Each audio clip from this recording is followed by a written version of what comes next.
예, 안녕하세요. 예, 만나서 반갑습니다. 예, 요새 새벽 저녁으로는 좀 쌀쌀하죠? 네, 낮에는 많이 더운 것 같아요. 그래서 여러분들 환절기에 또 건강 잘 관리하시기 바랍니다. 우리가 부처님을 의지하고 또 부처님의 가르침을 닦아 나가고 또 우리가 힘들고 괴롭고 답답할 때 수많은 부처님과 보살님들을 의지하게 됩니다. 그래서 한국인들이 더 나아가서 대승불교를 믿고 있는 불자들이 가장 좋아하는 불보살님 베스트 1위를 한번 꼽는다면 바로 누굴까요? 예, 관세음보살님이실 겁니다. 그래서 절에 다니지 않거나 불교가 무언지도 모르는 사람들도 나무아미타불 관세음보살이라는 단어는 불교 신자가 아니더라도 관세음보살이라는 우리 보살님 이름은 한 번씩은 다 들어봤을 정도로 이 관세음보살님에 대한 관음신앙이 굉장히 깊이 뿌리 박혀 있습니다. 그럼 우리 왜 이렇게 관세음보살님을 좋아하시는가? 여러 이유가 있을 거예요. 뭐 소원 성취를 해주신다고도 하고 대자대비, 자비를 상징하신다고도 하고. 그런데 관세음보살님 하면 우리가 느껴지는 보편적인 감정 중에 하나가 엄마 같은 느낌, 어머니 같은 느낌. 동감하십니까? 그래서 왠지 관세음보살 하면 우리 머릿속에 떠오르는 모습이 여인의 모습이고 뭔가 어머니처럼 뭔가 푸근하고 자애로운 그런 느낌이 들지 않습니까? 그래서 우리 대승불교를 믿고 있는 우리 불제자들, 불자님들의 감성을 가장 은은하게 자극시켜주는 그런 가장 대표적인 보살님 중에 한 분이 관세음보살님이신 것 같아요. 그래서 이 관세음보살님과 관련된 관음신앙, 또 관세음보살님을 간절하게 불러서 관세음보살님의 가피를 받은 영엄담이 우리나라를 포함해서 뭐 티베트, 중국, 일본, 베트남 할 것 없이 수많은 불자님들이 관세음보살님의 가피를 받은 이야기가 무수하게 많습니다. 그래서 우리가 관세음보살님을 부르고 생각하고 그래서 관세음보살님을 상징하는 경전인 관음경, 관세음보살 보문품에서도 석가모니 부처님께서 우리 불자들에게 말씀하시기를 힘들고 괴로울 때 일심으로 간절하게 누구를 불러라? 관세음보살을 불러라. 반드시 그 중생을 해탈시켜 줄 것이다. 괴로움에서 구해 주실 것이다. 라고 말씀하시고 계십니다. 옛날 옛적에 어느 사냥꾼이 있었대요. 사냥꾼이 있었는데 근데 여러분 불교에서는 불자가 바른 직업을 갖는 것을 중요하게 여깁니다. 그래서 정명이라고 해가지고 바른 직업을 가져야 된다라고 이야기를 하고 있는데 우리가 바른 직업이라고 했을 때 중요한 것이 여러 가지가 있는데 그 중에 하나가 살생하지 않는 직업이어야 된다고 합니다. 그래서 남의 생명을 해치지 않는 직업이어야 된다. 근데 사냥꾼은 좋은 직업이겠어요? 나쁜 직업이겠어요? 물론 직업에는 귀천이 없지만 사회적인 입장에서 봤을 때 직업에는 귀천이 없지만 그냥 불자 입장에서 봤을 때 불교적인 관점에서 봤을 때 누군가의 생명을 빼앗는 것은 비록 작은 그런 축생이라 할지라도 생명을 끊는 것은 나에게 나쁜 업보로 돌아오기 때문에 그래서 사냥을 한다거나 그래서 뭐 사냥꾼으로서 살아가는 것을 불교에서는 좋은 직업으로 보지는 않습니다. 뭐 어쨌거나 옛날 옛적에 사냥꾼이 살고 있었는데 사냥꾼이었는데도 불심은 깊었나 봐요. 불심은 깊어가지고 매일마다 관세음보살 보문품을 매일 하루에 한 번 이상씩 독경을 했대요. 여러분 관세음보살 보문품 읽어본 적 있으세요? 예, 별로 없나 보네요. 예, 읽어보셨죠? 예, 그래요. 그래서 관세음보살 보문품을 매일매일 독경하면서 관세음보살, 관세음보살 연불 하시던, 그렇게 연불을 하던 사냥꾼이 있었는데, 어느 날 이제 또 숲속에 들어가서 사냥을 하다가 저기서 부스럭부스럭 소리가 들리는 거예요. 야, 이거 월척인가 보다, 큰 사슴인가 보다. 그리고 가만히 어디서 부스럭거리는 소리가 들리나, 이번에 좀 제대로 된 사냥감을 하나 내가 잡을 수 있으려나 하고 자세히 봤더니 아이고, 호랑이인 거예요. 호랑이. 그러니까 사람이 혼자서 활을 쏴가지고 호랑이를 잡을 수 있어요, 없어요? 안 되죠. 호랑이를 어떻게 이겨요, 인간이? 호랑이가 자기를 노려보고 있는 거 보고 온몸이 얼어붙어 버린 거예요, 사냥꾼이. 이걸 어쩌나 하고 있는데 호랑이가 아이고, 너 잘 만났다, 내 배고팠는데 너 잘 만났다 라는 그런 눈빛으로 와락하고 달려들더래요. 호랑이를 피해가지고 막 도망을 가는데, 여러분, 곰을 만났을 때 죽은 척 하라는 얘기 들어보셨죠? 예. 그거 제가 유튜브에서 봤는데 실제로 실험을 했대요. 곰을 만나서 죽은 척 하면 어떻게 되냐. 곰이 이제 마네킹으로 실험을 했겠죠? 냄새를 맡아보더니 정말 먹지는 않는데요. 아작을 내더래요. 누워있는 거 엎었다가 뒤쳤다가 막 찢었다가. 그래서 죽은 척 해도 안 되고, 그리고 뭐 곰을 만나면 뭐 나무 위로 올라가라 막 이러잖아요. 곰이 나무를 그렇게 잘 탄대요. 네? 호랑이도 나무 잘 타는 거 아시죠?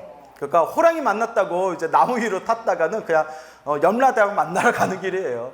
사실 뭐 호랑이 만났는데 피할 수가 없죠. 호랑이가 얼마나 빨라요. 순식간에 목덜미를 낚아채는데. 하여튼 온 힘을 다해서 도망가다가 그만 절벽으로 떨어졌대요. 호랑이를 피해서 그냥 뭐 앞뒤 생각 없이 도망가다가 절벽에서 뚝 떨어졌는데, 아이고, 그래도 구사일생으로 절벽 낭떠러지에서 바닥으로 떨어지지 않고 절벽 중간에 큰 나무가 하나 나 있었는데 그 나무 위에 턱 하고 떨어진 거예요. 그 호랑이도 피하고 낭떠러지에서도 겨우 목숨을 구했어요. 근데 곰곰이 생각해 보니까 낭떠러지 중간에 나무에 떨어져 가지고 이게 올라갈 수도 없고 내려갈 수도 없고 도저히 어떡할 수가 없더래요. 이걸 어쩌나, 이걸 어쩌나. 올라갈 길도 없고 내려갔다가는 까딱하면 이게 그냥 뚝 떨어져 가지고 몸이 박살날 것 같고. 여러분, 이러지도 못하고 저러지도 못할 때는 누구를 불러라? 그렇죠. 이제 눈치껏 관세음보살 불러야 될 것 같죠. 여기서 또 눈치 없이 지장보살 이러면 네? 자, 사냥꾼이 매일 무엇을 독송한다고 했어요? 관세음보살 보문품, 관음경을 독송한다고 했잖아요. 이걸 어쩌나 하다가 관세음보살, 관세음보살, 제발 저 좀 살려주십시오. 관세음보살, 관세음보살, 제발 저 좀 살려주십시오. 관세음보살, 관세음보살, 간절하게 관세음보살을 불렀대요. 근데 여러분, 제가 기도가피 받은 수많은 불자님들 이야기를 많이 들었잖아요. 그렇죠? 제가 알고 있는 우리 불자님들 기도 체험단만 하더라도 수백 가지가 넘을 거예요. 그렇게 기도가피 받은 수많은 불자님들 이야기를 들어보면 몇 가지 공통점, 몇 가지 패턴이 있거든요. 그 중에 하나가 다급할 때 연불하면 효과를 빨리 봐요. 아주 간절하고 다급할 때 연불하면 효과를 빨리 봐요. 왜 그럴까요? 간절하니까. 너무나 다급하면 아무 생각이 없어요. 제발 저 좀 살려주세요 라는 거. 저랑 친분이 깊은 스님이 계시는데, 저랑 같이 같은 연도에 출가하신 스님이신데, 그분이 자기는 부처님 가피를 믿는데요. 자기는 불보살 가피를 100% 믿는데요.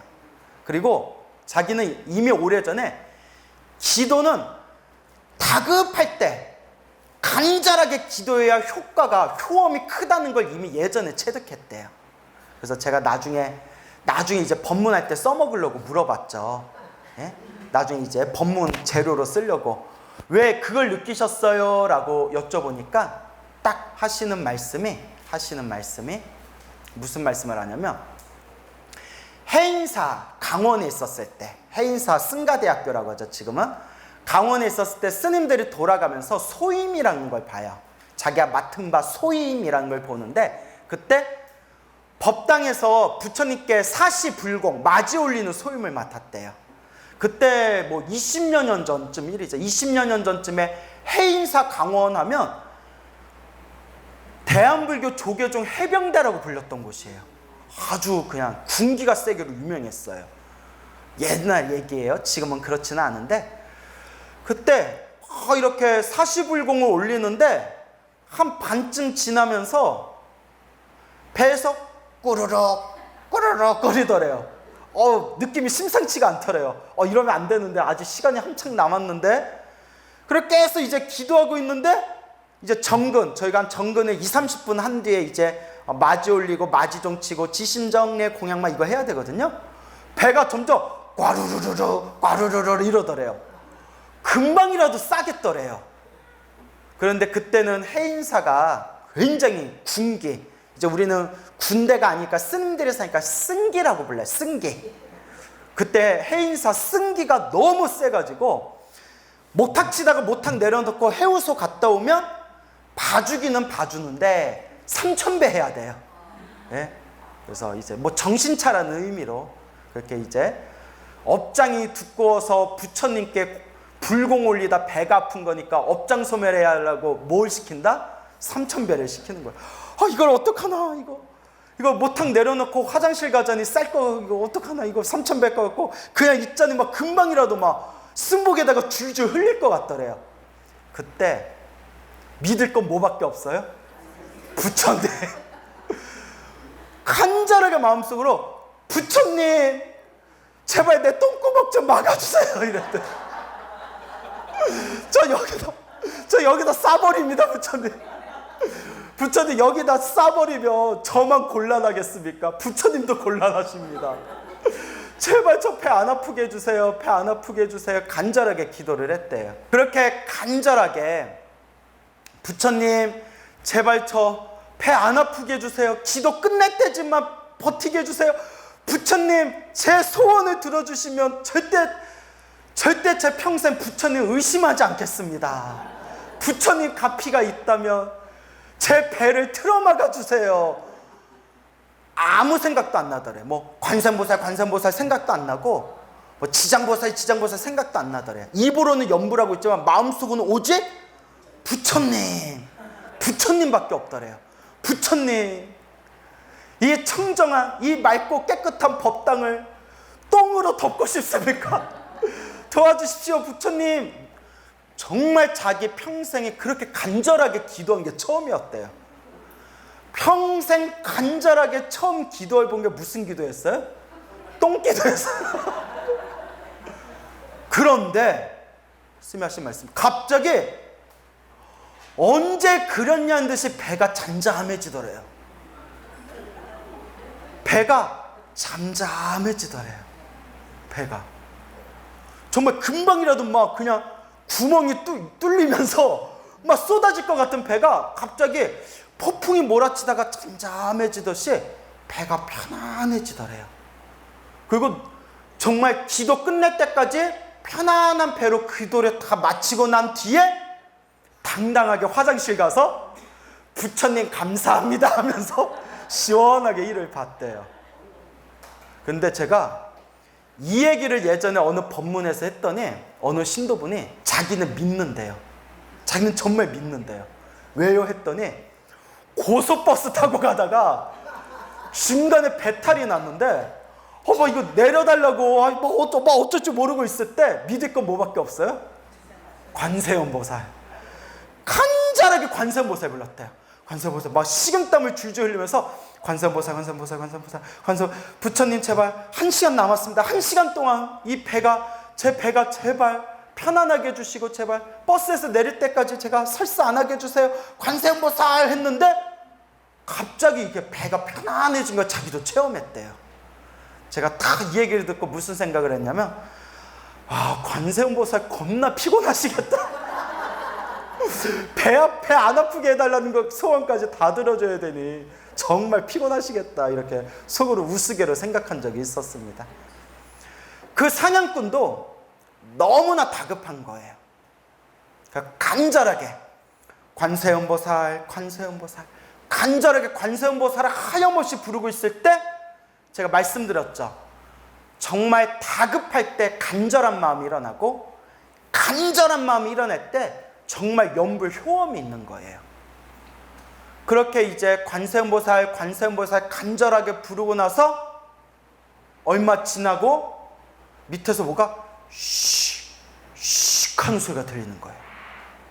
씩 하는 소리가 들리는데 뭔가 하고 딱 봤더니 절벽 틈을 타가지고 사람보다 큰 어마어마하게 긴 구렁이가 혓바닥에 씩씩거리면서 구렁이가 자기한테 다가오더래요.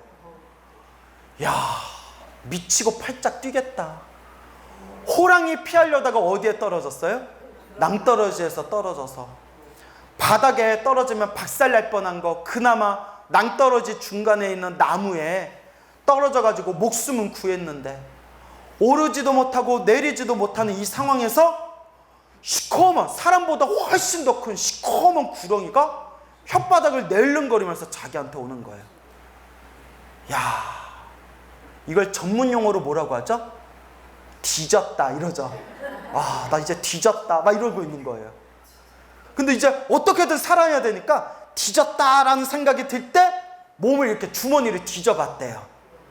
그래서 딱 손에 잡히는 게 있어서 딱 꺼내보니까 칼이 나온 거예요. 단도 짧은 칼이 나온 거예요. 사냥꾼이니까 혹시라도 뱀이 그냥 나를 지나가면 나를 그냥 피해서 지나가면 상관이 없지만 나를 만약에 잡아먹으려면 내가 이 칼로 끝까지 내가 싸우다가 죽을 때 죽더라도 내가 버티다가 죽어야겠다 하고 칼을 딱 쥐고 버들버들 떨고 있는데 뱀이 그 사냥꾼 코앞까지 왔다가 갑자기 몸을 틀어가지고 이렇게 위로 올라가더래요.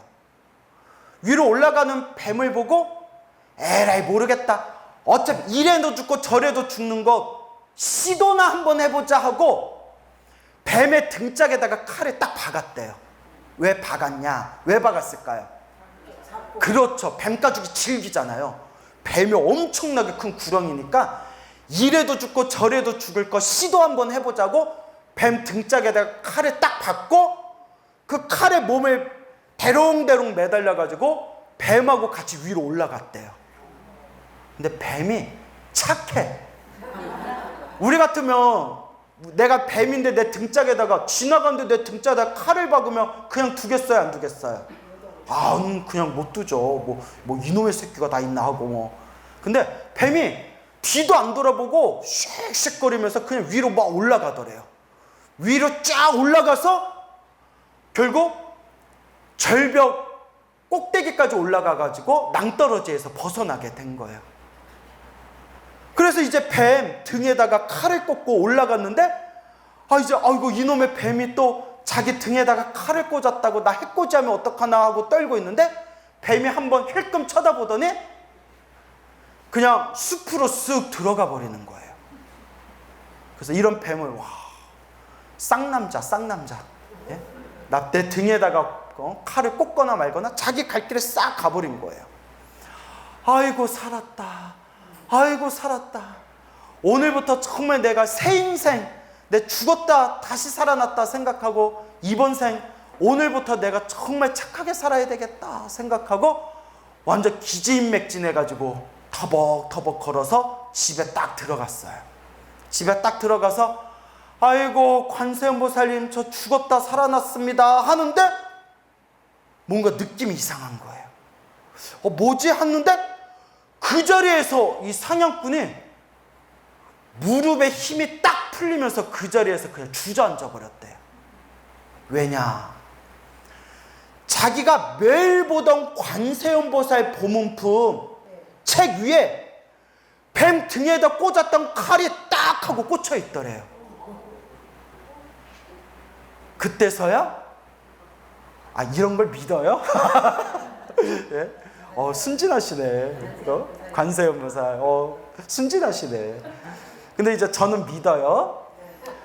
그런데 그 관세음보살 보문품 책 위에 그 뱀 등에다가 꽂았던 그 단도, 짧은 칼이 경전 위에 딱 꽂혀져 있는 거예요. 눈물을 뚝뚝 흘리면서 이 사냥꾼이 합장하면서 관세음보살, 관세음보살, 내가 위험에 빠졌을 때 나를 구해주시기 위해서 관세음보살님이 무엇으로 나타나셨구나? 뱀으로 나타나서 나를 구해주신 거구나.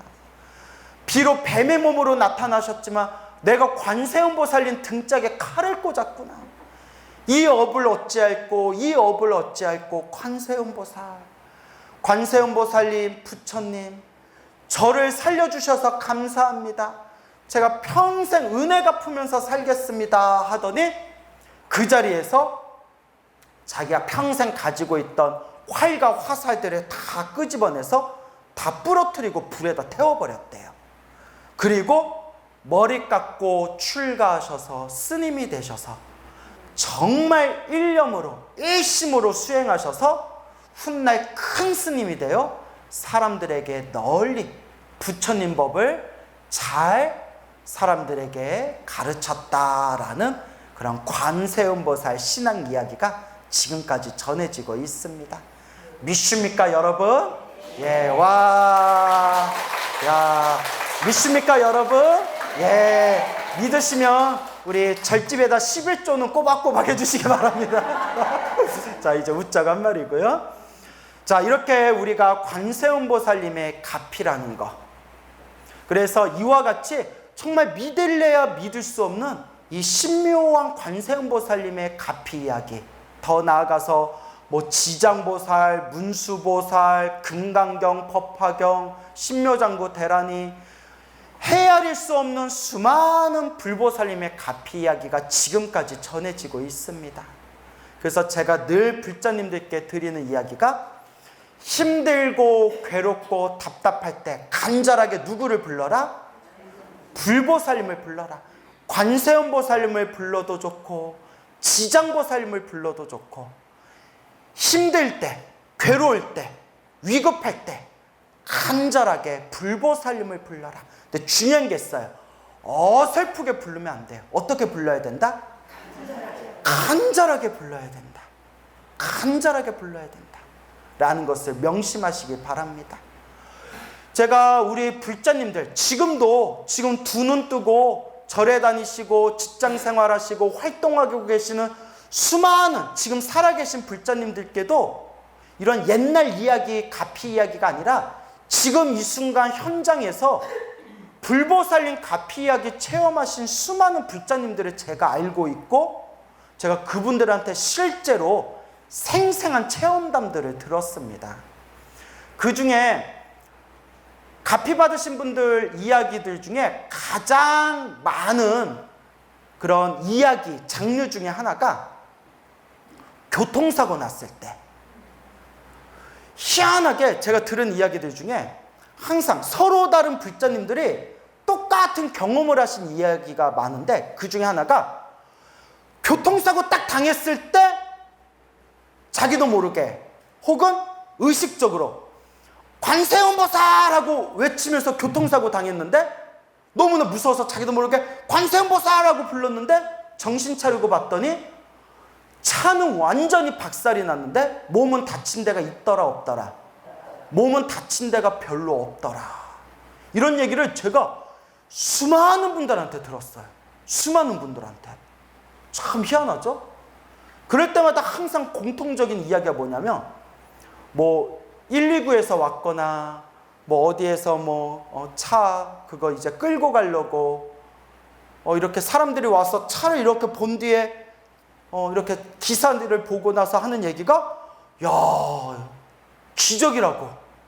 차가 이렇게까지 부서졌는데 이렇게 다친 데가 별로 없다는 건 기적이라고. 그런 얘기들을 다 듣는다는 얘기예요. 맞죠 여러분? 저서 맞아요 이러시네. 예. 그래서 어떤 분은 아직도 생생히 기억나요. 그분이 집재해 주신 얘기인데, 노량진 수산시장에 갔다가 노량진을 건너는데, 노량진 수산시장에서 노량진 횡단보도를 건너는데 차가 끽 하고 오다가 자기를 쳤대요. 텅 하고 쳤는데 치는 그 순간에도 염불을 했대요. 치는 그 순간에도 딱 염불을 하면서 딱 바닥에 떨어졌는데 그분이 직접 해주신 얘기예요. 뭔가 푸근한 풍선 같은 게, 눈에 보이지 않지만 푸근한 풍선 같은 게 자기 몸을 싹 감싸주는 느낌이 들더래요. 자기 몸을 싹 감싸주는 느낌이 들면서 바닥에 탁 떨어졌는데 전혀 몸에 충격이 없었대요. 그리고 뭐 기사도 차로 쳤으니까 자기도 얼마나 무섭겠어요. 그냥 가면 뺑소니잖아요. 그래서 그 보살님 차에 태우고 병원에 갔는데 거의 다친 데가 없다라는 거예요. 그 기사도 다행이죠. 하마터면 이거 전문 용어로 뭐라고 하죠? 깽깐 물었다라 그러죠. 돈 엄청 깨지는 거예요. 교통사고로 그 보험비 물면. 근데 그때 보살님이 하신 말씀이 차에 치여서 바닥에 떨어지는 순간 푸근한 풍선 같은 게 자기를 감싸주었다. 그때 차에 떵 하고 치는 순간 그때 딱 자기도 모르게 염불을 했대요. 그래서 제가 늘 드리는 말씀이 있어요, 여러분. 염불은 습관이다. 뭐라고요? 염불은 습관이다. 평소에 염불 안 하면 위급한 순간에 염불이 안 튀어나와요. 심지어는 교회 오래 다니던 사람이 절에 다니다가 사고 나면 습관이 붙어가지고 사고 날 때 뭐라고 외칠까요? 오 아버지 이래요. 예? 오 주님 이래요. 습관이에요, 습관. 결국 습관이 돼야 돼요. 그래서 제가 늘 불자님들께 드리는 얘기가 염불은 무엇이다? 습관이다. 기도는 무엇이다? 습관이다. 여러분들이 잠에 들어서 꿈을 꿨는데 꿈속에서도 딴짓하지 않고 꿈속에서도 딱 기도할 정도가 되면 여러분들 기도가 완벽하게 습관들인 거예요. 근데 그 정도 공부하려면 얼마나 오래 해야 되겠어요? 웬만한 중생들은 낮에는 열심히 기도해도 밤에 잠들어서 꿈을 꾸면 대부분 딴짓하거든요. 동감하시죠? 근데 딱 꿈을 꿨는데 꿈속에서도 딴짓 안 하고 꿈속에서도 이게 딱 꿈인 걸 알고 꿈속에서도 딱 기도하고 염불할 정도가 되려면 얼마나 많이 닦아야 되겠어요. 그래서 염불은 습관이다 라는 걸 꼭 명심하셔야 됩니다. 어느 거사님께 들었어요.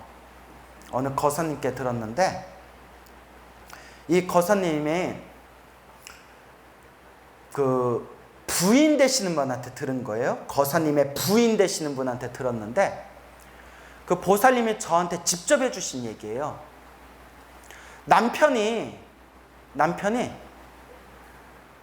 큰 사고를 당해가지고 혼수 상태에 빠지셨대요.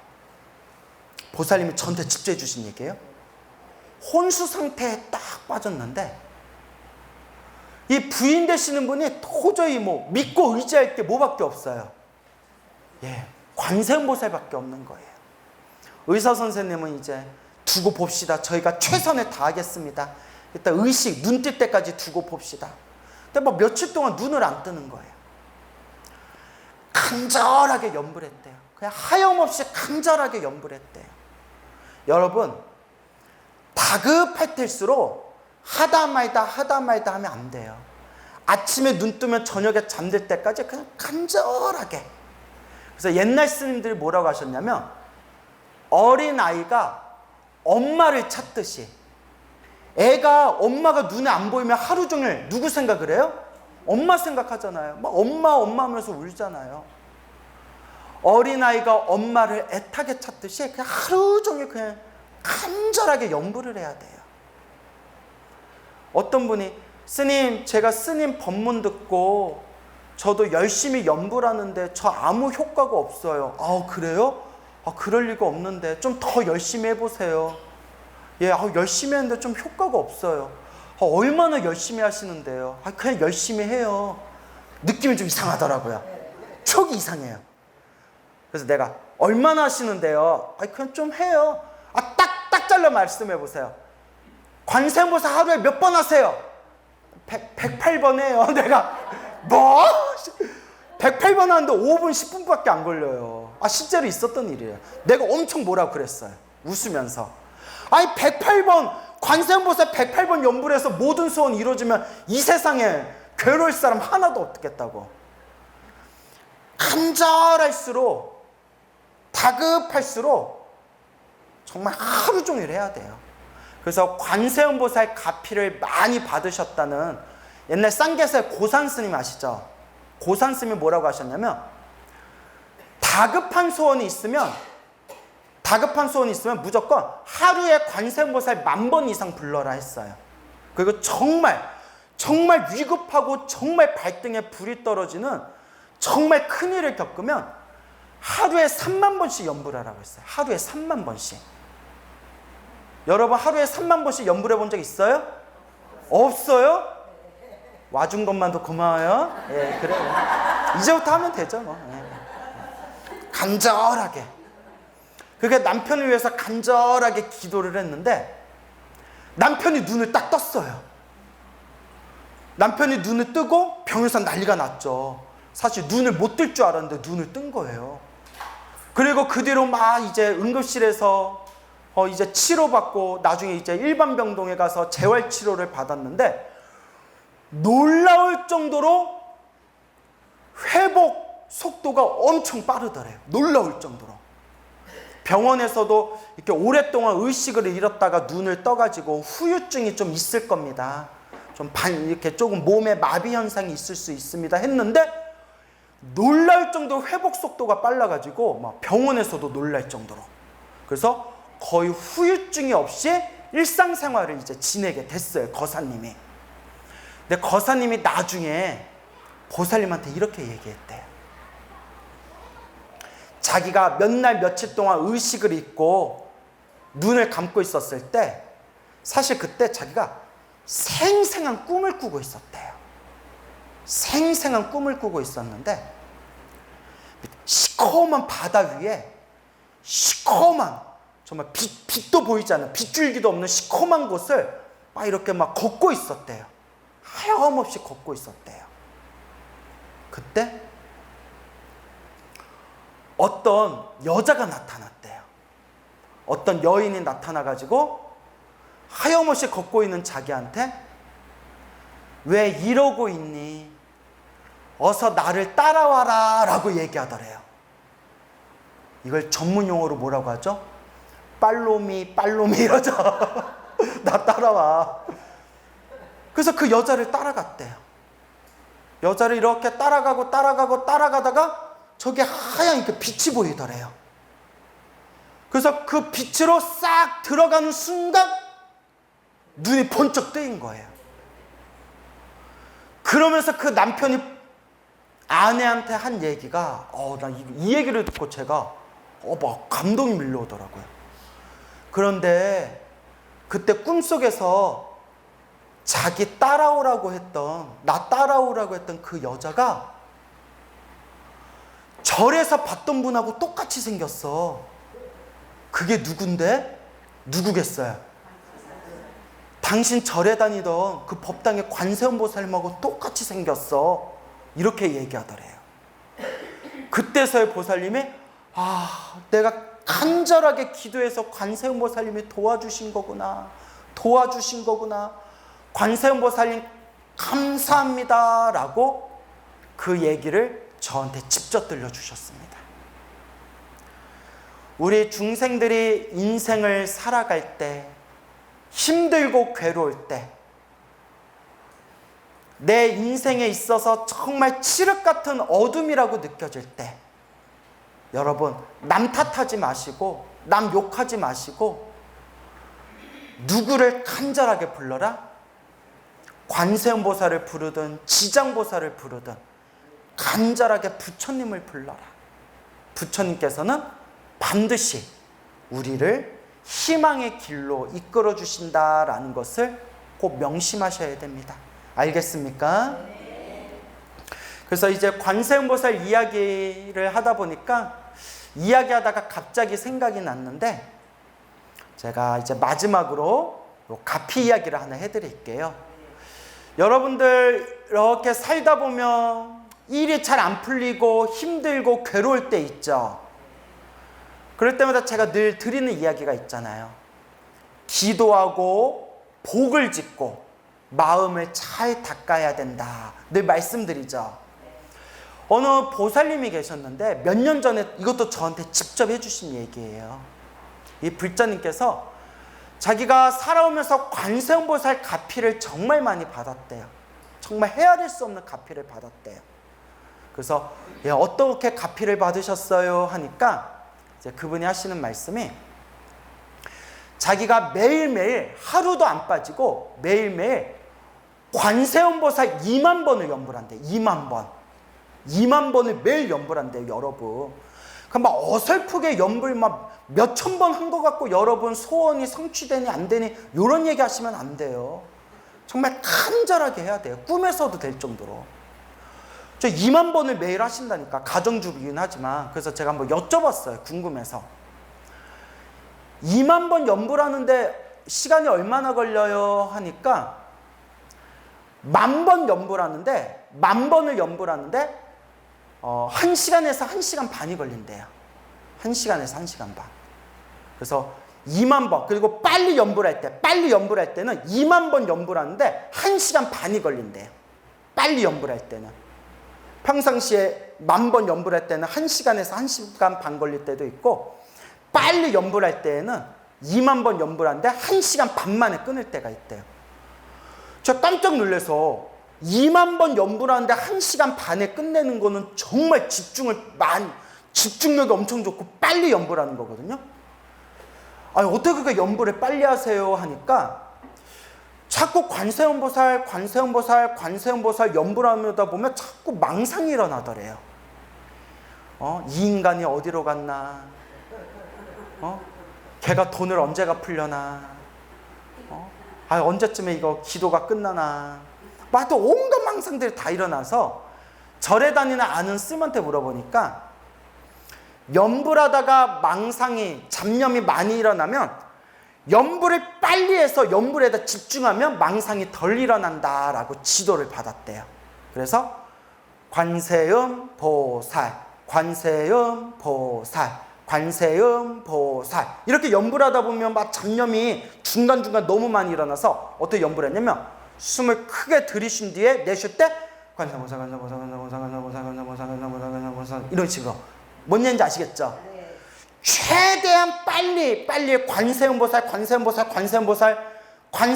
연불 사이마다 최대한 빨리 집중하니까 잡념도 훨씬 덜 들고 어느 순간 시간이 빨리 지나가더래요. 그래서 빨리 할 때는 관세음보살 2만 번 연불하는데 1시간 반 만에 끝낼 때도 있더래요.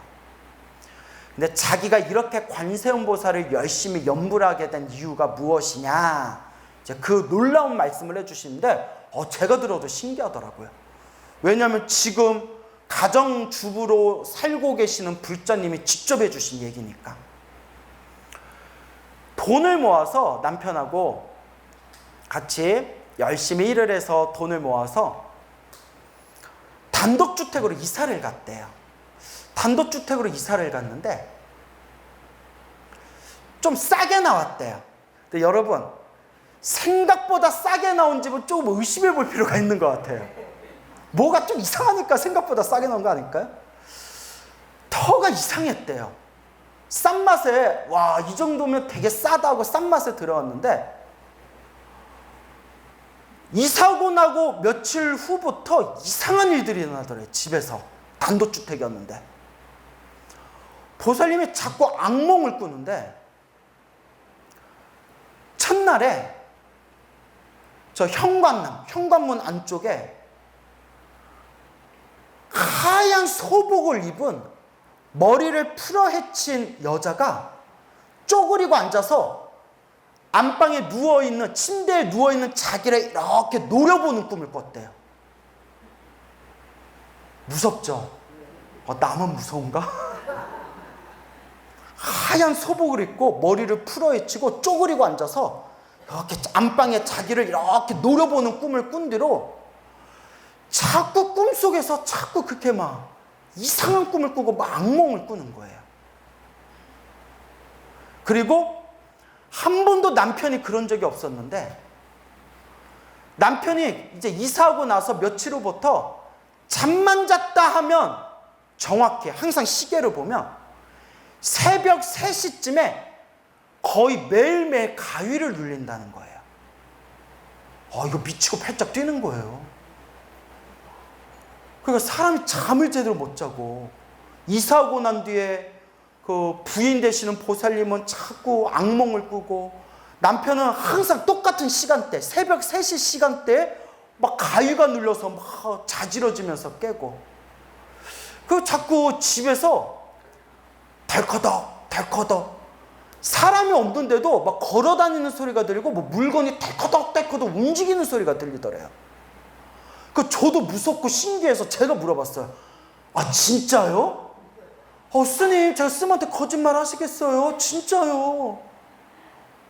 이게 이사 갈 수도 없고 미치고 팔짝 뛰겠더랍니다. 이럴 때 이제 점집에 가면 구타란 소리 들어요. 그죠 여러분? 구태야 된다, 구단하면 사단 난다, 아니면 비싼 부적 써가지고 붙이라는 소리 들어요. 그죠? 부적 써서 붙여라, 그런 이제 여러 가지 비방이 있을 거예요.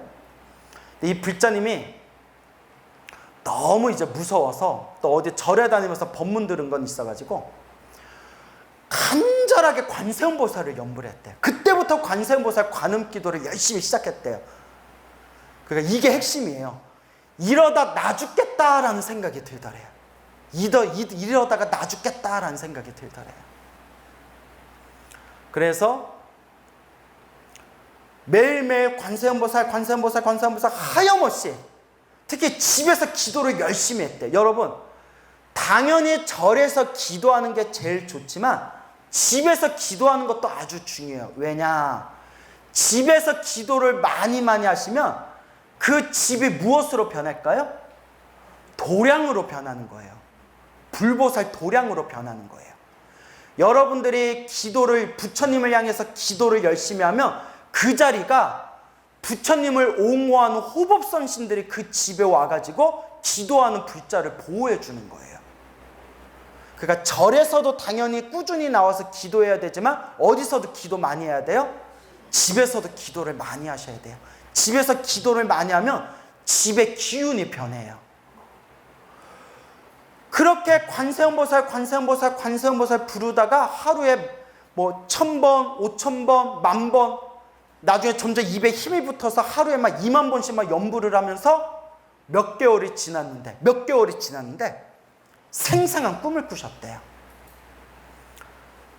집에 잠을 자고 있는데 집안에 정체를 알 수 없는 웬 사람이 자기 집에 딱하니 앉아있더래요. 처음 보는 정체를 알 수 없는 사람이 딱 앉아있어가지고 누구세요? 누구신데 우리 집에 있는 거예요? 이러고 있는데 꿈쩍도 안 하더래요. 내 생각에는 고놈이 귀신이야. 고놈이 집안에 달커덕달커덕 하는 고놈이에요. 그 순간 대문 현관문이 벌컥 열리더니 웬 힘센 남자들이 우르르르르르 몰려와가지고 집에 앉아있는 고놈을 막 주먹으로 때리고 막 발로 짓밟더래요. 막 발로 막 죽였듯이 막 패더래요. 수많은 남자들이. 눈치채셨죠? 그 남자들이 누굴까요? 신장님들이에요. 힘센 그런 남자들이 막 집 안으로 우르르 들어와서 자기의 집에 떡하니 앉아있는 사람을 막 주먹으로 후려치고 발로 막 밟고, 이걸 전문용어로 뭐라고 하죠? 다구리 뜬다고 하죠. 막 그냥 막 쥐어 패더래요. 그래서 완전 죽사발을 낸 뒤에 그 완전 죽사발이 돼서 정신을 잃은 사람을 딱 사지를 끌고 질질 끌고서 집 밖으로 나가버리더래요. 그리고 남은 사람들이 깨끗하게 집안 청소를 다 해주고 난 뒤에 그 사람들이, 그 힘센 사람들이 싹 다 나가고 난 뒤에 이게 뭐야 하면서 자면서 딱 깼대요. 저한테 직접 해주신 얘기예요. 제가 하나도 지어낸 게 아니에요. 너무 신기하니까. 그 꿈 꾸고 나서 그 보살님이 악몽 꾸던 거, 남편이 새벽 3시에 경기를 일으키면서 가위 눌린 거, 집안에 막 저벅저벅 발걸음 소리가 나거나 떼커덕떼커덕 물건 소리가 나던 게 흔적도 없이 싹 사라졌대요. 그 꿈 꾸고 나서. 보살님이 딱 믿음이 생긴 거예요. 야, 내가 열심히 연불 했지만 부처님 가피가 정말 있구나. 부처님 가피가 정말 있구나. 그때부터 더 열심히 기도하셨대요. 왜냐? 맛을 봤으니까. 소원 성취했다고 아이고 이제 아이고 관세음보살님 수고하셨습니다. 필요할 때 또 찾아뵐게요. 아규 빠이 이게 아니라 더 믿음을 가지고 더 열심히 기도를 했대요. 이제 무슨 기도를 했냐면 남편이 사람들한테 인정받을 정도로 기술이 좋았는데 기술은 좋은데 인정받은 기술만큼 사업이 좀 잘 안 되더래요. 작은 공장을 했대요. 작은 공장을 했는데 그래서 생활이 좀 너무 빡빡했대요. 그래서 우리 남편 사업 잘 되게 해주세요. 우리 남편 사업 잘 되게 해주시고 저희 경제적으로 살림이 좀 펴게 해주세요 하고 간절하게 기도하고 여러분 제가 늘 말씀드리지만 기도만 하면 안 돼요. 기도만 하면 기도빨이 좀 떨어져요. 특히 재물복, 재복을 얻는 기도는 반드시 보시공양을 올려야 돼요. 이건 큰 스님들이 하신 말씀이에요. 알겠죠? 기도하면서 그 보살님도 자기 형편껏 이렇게 부처님 도량에다 보시를 조금씩 올렸대요. 아주 지혜로운 거죠. 어느 스님이 가르쳐 주셨는지 모르겠지만. 그래서 간절하게 기도하고 형편껏 조금씩이라도 절에다가 보시공양 올리고 그렇게 우리 남편 사업 잘 되게 해주세요 기도를 올렸는데 몇 개월 후에 하루도 관세음보살 연불을 멈춘 적이 없었대요. 매일매일 간절히 기도하다가 어느 날 생생한 꿈을 꿨는데 앞에 남편이 있더래요. 남편이 있는데 남편이 앞에 이렇게 걸어가고 있는데 저게 뭐야 하고 이렇게 쳐다보니까 남편 뒤통수에 손바닥만한 껌딱지가 붙어있더래요. 무슨 딱지? 껌딱지. 씹다가 뱉은 껌 있잖아요. 그게 풍선껌처럼 쫙 하고 뒤통수에 붙어있는데 꿈속에서 순간 꿈속인데 아이고 저것 때문에 우리 남편이 일이 안 풀렸구나 딱 느낌이 오더래요. 우리 남편이 저 뒤통수에 껌딱지 때문에 일이 안 풀렸구나 해가지고 남편한테 달려들어서 인정사정할 것 없이 남편 뒤통수에 뭘 떼었어요? 껌딱지를 다 떼어냈대요. 껌딱지를 다 딱 떼어내고 나서 잠에서 딱 깼는데 그 생생한 꿈이 너무나 기분이 좋더래요.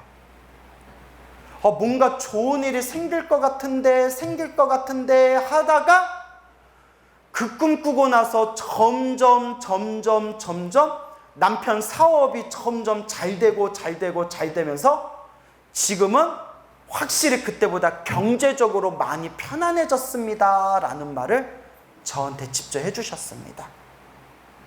믿습니까 여러분? 예, 간절하게 기도해야 돼요. 그래서 이제 끝으로 한마디만 더 해드릴게요. 그 보살님이 그렇게 기도를 열심히 했는데 남편이 아주 큰 사고를 하나 당했대요. 그래서 복부를 절개해서 내장을 다 드러내야 될 정도의 큰 수술을 받아야 되는 상황에서 관세음보살님 제발 우리 남편 살려주세요 간절히 기도해가지고 다행히 치료가 잘 돼서 내장까지는 드러내지를 않았대요. 어쨌거나 수술이 잘 됐대요. 작은 수술로 정말 의사가 아우 행운입니다 라고 할 정도로 잘 끝났는데 수술이 잘 끝나기는 했지만 요 보살님 마음에 그만 마구니가 하나 붙어버린 거예요. 그 마구니가 뭐냐? 의심병이 붙어버렸어요.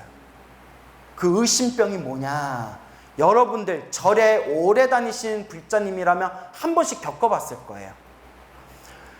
내가 이렇게 열심히 기도했는데 내 남편한테 왜 이런 일이 생겼을까?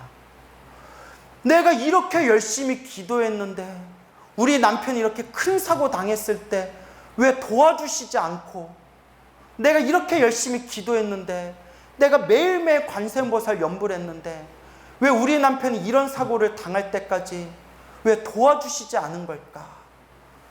연불이 정말 효과가 있는 걸까? 아니, 자기가 기도해서 맛봐놓고.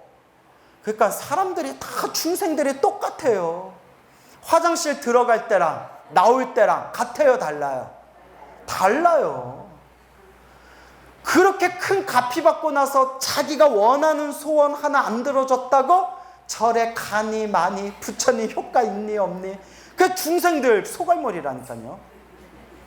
근데 불자들이 기도하다 보면 그런 마구니병에 한 번씩 걸릴 때가 있어요. 여러분, 이게 사실 비밀 아닌 비밀인데 저도 어렸을 때 요 마구니병에 걸린 적이 있었어요.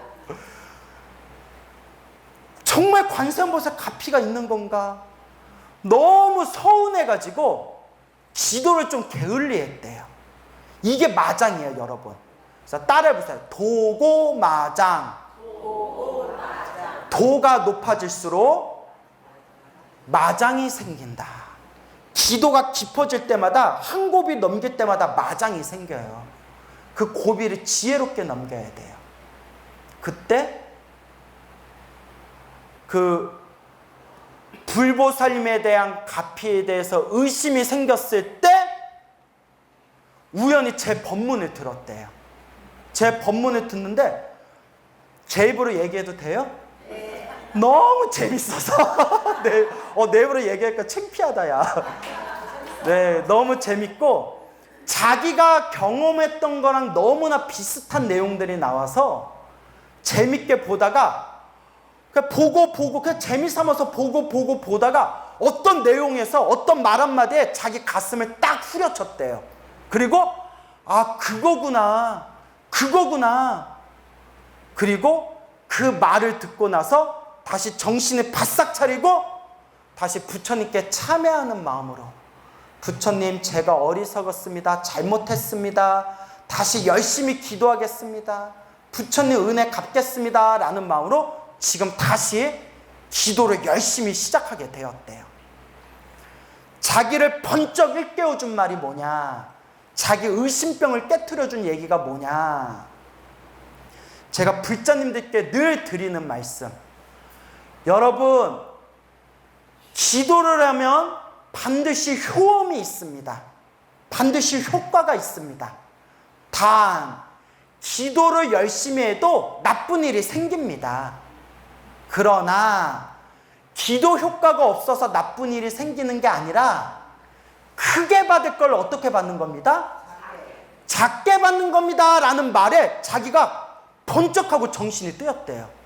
아, 내가 이렇게 열심히 기도했는데 남편이 그때 사고를 당한 것은 과거 전생에 우리가 지었던 크게 받을 업보를 이걸로 작게 받은 거구나. 내가 그렇게 관세음보살 부처님 갚이를 많이 받았는데도 내가 어리석은 마음으로 의심을 했구나라는 게 번쩍하고 가슴이 열렸다라는 말씀을 하면서 스님 법문 듣고 제가 정신 차렸습니다. 다시 열심히 기도하겠습니다 라고 말씀하셨던 그런 여성 불자님이 계셨습니다. 무슨 말인지 알겠죠? 그래서 오늘 여러분들께 관음신앙에 대해서 말씀을 드렸는데, 관세음보살 갚이 이야기에 대해서 말씀을 드렸는데, 제가 알고 있는 관세음보살 갚이 이야기만 수백 가지가 넘어요.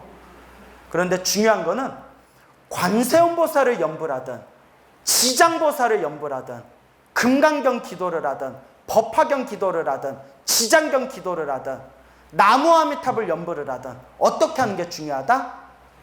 간절하게, 정말 부처님께 온전하게 내 자신을 맡기고 간절하게 기도하고 복을 짓고 그와 같이 마음을 잘 닦으시면 여러분들 삶에 아름다운 꽃과 열매를 맺게 될 것입니다. 아시겠죠? 네. 자, 여러분, 그래서 항상 연불하고 기도하고 공덕을 닦는 불자가 되시기 바랍니다. 성불하십시오.